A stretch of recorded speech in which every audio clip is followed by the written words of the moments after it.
മുൻഗാമികൾ യുദ്ധം ചെയ്ത് രാജ്യത്തിന്റെ പണം നശിപ്പിച്ചുവെന്ന് വിമർശിച്ച ഡൊണാൾഡ് ട്രംപ് തന്നെയാണ് ഇറാനിലെ ആക്രമണത്തിന് തീരുമാനമെടുത്തത്. വിദേശത്തെ ഗുണമില്ലാത്ത സൈനിക ചെലവുകൾ ഒഴിവാക്കുമെന്ന തെരഞ്ഞെടുപ്പ് കാലത്തെ ഉറപ്പിന്റെ കൂടി ലംഘനമാവുകയാണ് ഇപ്പോഴത്തെ ആക്രമണം.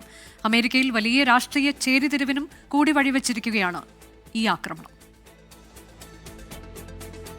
സമാധാനത്തിന്റെ ദൂതനെന്ന് സ്വയം വിശേഷിപ്പിച്ച് ജനുവരിയിൽ വൈറ്റ് ഹൌസിൽ തിരിച്ചെത്തിയ ട്രംപിന്റെ അപ്രതീക്ഷിത നീക്കത്തോട് അമേരിക്കയ്ക്ക് സമ്മിശ്ര പ്രതികരണം. ഇറാന്റെ ആണവ നീക്കത്തിനെതിരെയുള്ള ശക്തമായ തീരുമാനമെന്നാണ് റിപ്പബ്ലിക്കൻ സെനറ്റർ മിച്ച് മക്കേണൽ ഉൾപ്പെടെയുള്ളവർ വിശേഷിപ്പിച്ചത്. എന്നാൽ US കോൺഗ്രസിന്റെ അംഗീകാരമില്ലാതെ നടത്തിയ സൈനിക നീക്കത്തിൽ ട്രംപിന്റെ സ്വന്തം പാർട്ടിയായ റിപ്പബ്ലിക്കൻസിനിടയിൽ തന്നെ എതിരഭിപ്രായമുണ്ട്. മേക്ക് അമേരിക്ക ഗ്രേറ്റ് അഗെയിൻ എന്നായിരുന്നു ട്രംപിന്റെ തിരഞ്ഞെടുപ്പ് മുദ്രാവാക്യം.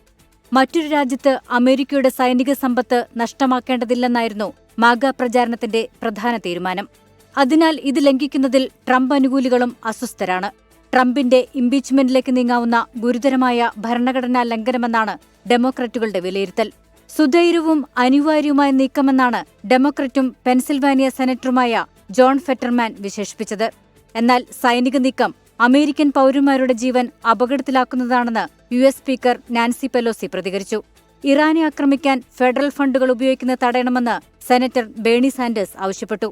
ആക്രമണ വിവരം പുറത്തുവിട്ടതിന് പിന്നാലെ അമേരിക്കയിലുടനീളം രാത്രി 8:20 വരെ ട്രൂത്ത് സോഷ്യലിന്റെ പ്രവർത്തനം നിലച്ചു. രാജ്യത്തെ അഭിസംബോധന ചെയ്ത ട്രംപ് ട്രൂത്ത് സോഷ്യലിൽ അമേരിക്കൻ പതാകയുടെ ചിത്രവും പങ്കുവച്ചു.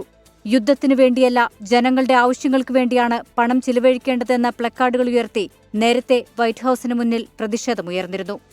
International desk 24.